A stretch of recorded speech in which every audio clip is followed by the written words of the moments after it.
Hi, I'm Richard from EVs on today. I'm on a business trip down here in Christchurch. Now, annoyingly, when you go travelling away from home where your EV is, you've generally got to drive something that has a petrol or a diesel motor. There's just didn't used to be that many options, but now there are a lot more, and today we're going to go and try one.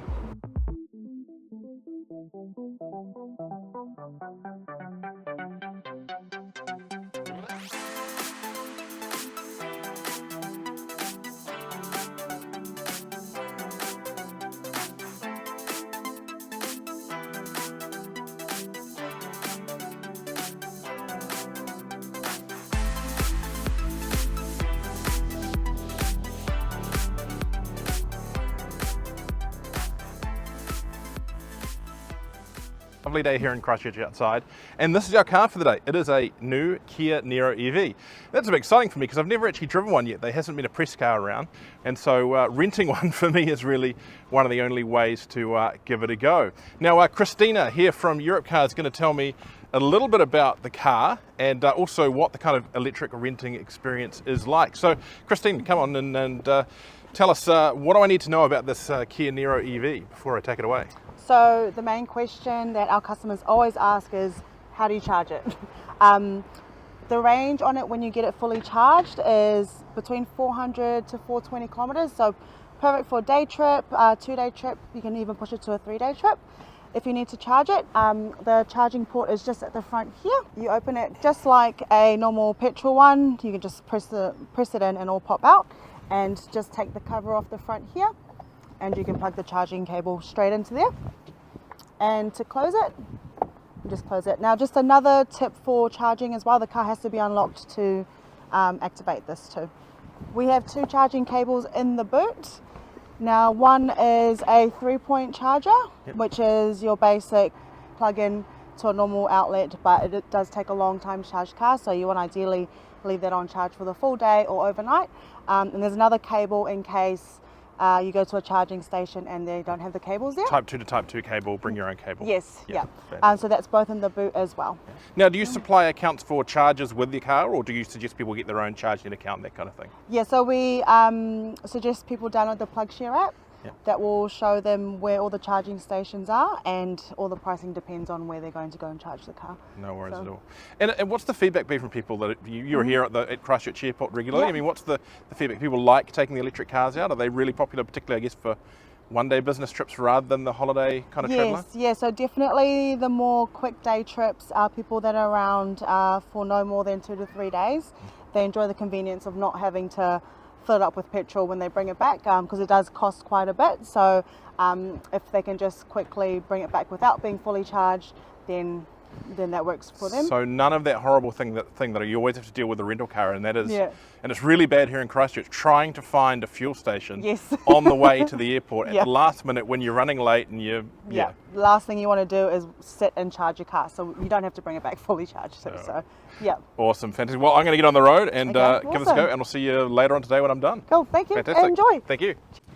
Right, so we are now in the Kia Niro EV Lite. So it is the kind of entry-level model, but it still seems pretty well kitted out to me. Lovely, comfortable fabric seats, leather-wrapped steering wheel, climate control, air conditioning. You're pretty well set up for a day's business down here in Christchurch. Now, one of the things I love about modern technology is that when you have a mobile phone and a modern car, you have all your stuff with you. No need to worry about sat-nav, that kind of stuff anymore.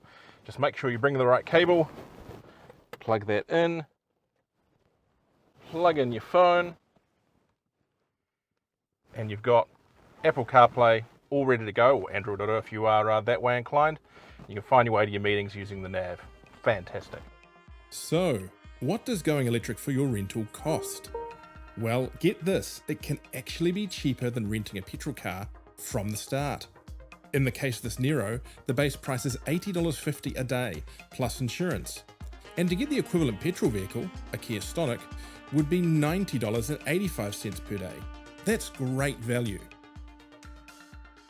But let's have a little bit of a chat about this Kia Niro EV, and this is the light model, as I said, so it's the somewhat entry-level one. So let's go for a wee bit of a drive. I've been driving it around town a little bit. We've used virtually no battery, and so far we are averaging 15.6 kilowatt hours per 100 kilometres, which is actually under the suggested combined figure of, I think, about 16 that Kia pitches for this vehicle. It's a nice city-sized SUV, so really comfortable for 4 adults and a reasonable amount of luggage. We showed the boot there before. It's quite spacious. Good level of safety features. You've got things like the lane keep assist, the automatic emergency braking, autonomous emergency braking, and all your airbags around, and Cat 5-star, all the things that that anyone in business are going to love.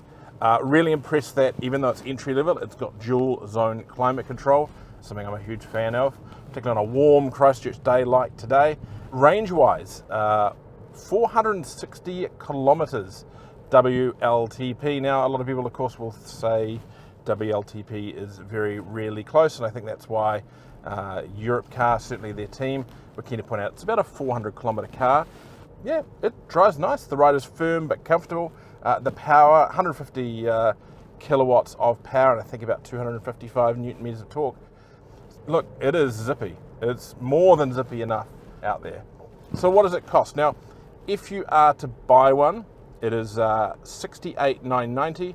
So that is a bit of a step up from the other one in regards to pricing goes. But some would argue that having that extra cachet of the Kia brand, and I think maybe some slightly better fit and finish, is going to appeal. But I think on the give and take, they're pretty darn equal.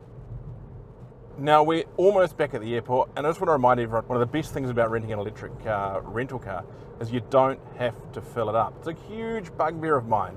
You rent a car for like a day's trip or a half day's trip through a city to go to some meetings because it's easier than using an Uber.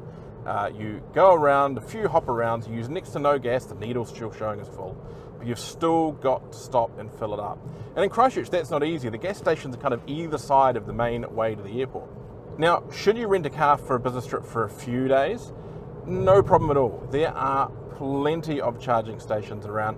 I'll put them up on the screen now. I'd show you to charge, but the reality is that we've been out hopping around all day and we've still got more than 350 kilometres left. I think from a business sense, time is money as far as getting back to the airport goes. Might mean you get the earlier flight home to your kids. It's such a big thing, can't understate it. So that's been our day doing a business trip to Christchurch in a Kia Niro EV, it's an electric car rented from Europe Car. It's been really easy, so much range, said no need to charge when you bring it back. And just great for hopping around a city and getting stuff done, basically. Now, if you want to do what we've done, we've partnered with Europe Car and we're giving away some days in an electric rental car to businesses out there. So look at the links below and that'll have the details on how you can win that. And yeah, don't forget to come back, like, subscribe for more from EVs and Beyond.